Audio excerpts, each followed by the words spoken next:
Fort Lauderdale, Florida.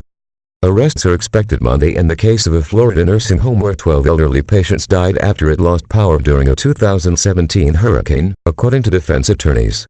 Lawrence Hashish says his client is one of 3 nurses and an administrator being charged. He said they don't yet know what the charges are, but that it will likely be some form of manslaughter. Police have been investigating the deaths for nearly 2 years, but no charges have been filed. He said his client and the other nurses are merely scapegoats. The real crime is that the state is looking to blame selfless caregivers and the evidence will show that no crime was committed, he told the Associated Press in a phone interview Sunday. Patients began dying at the rehabilitation center at Hollywood Hills days after the hurricane.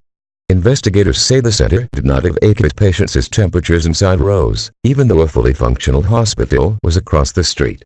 The home's license was suspended days after the storm and it later shuttered. Paramedic Craig Wohlitka and other paramedics from Hollywood Fire Rescue testified last year that he was haunted by the deaths of 12 patients.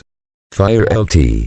Amy Parrinello said one of the female victims had a temperature of 107.5 degrees, 42 Celsius, the highest she had ever seen in his 12-year career.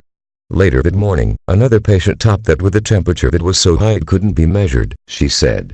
Wohlitka said that after the man's death, the crew decided to start checking other patients who hadn't been reported as ill.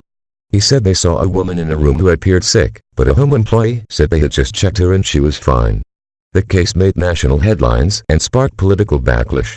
Months after the deaths, lawmakers passed a bill requiring backup power sources in Florida nursing homes and assisted living facilities. The legislation required that facilities to have a generator capable of keeping nursing homes and assisted living facilities at 81 degrees Fahrenheit, 27 degrees Celsius, or lower for at least 4 days. Hashish declined to give his client's name, but she works as a full-time nurse at another facility and was just picking up a shift that day. They called her, they said, "Can you come and help? We're short-handed and look what she walked into," he said.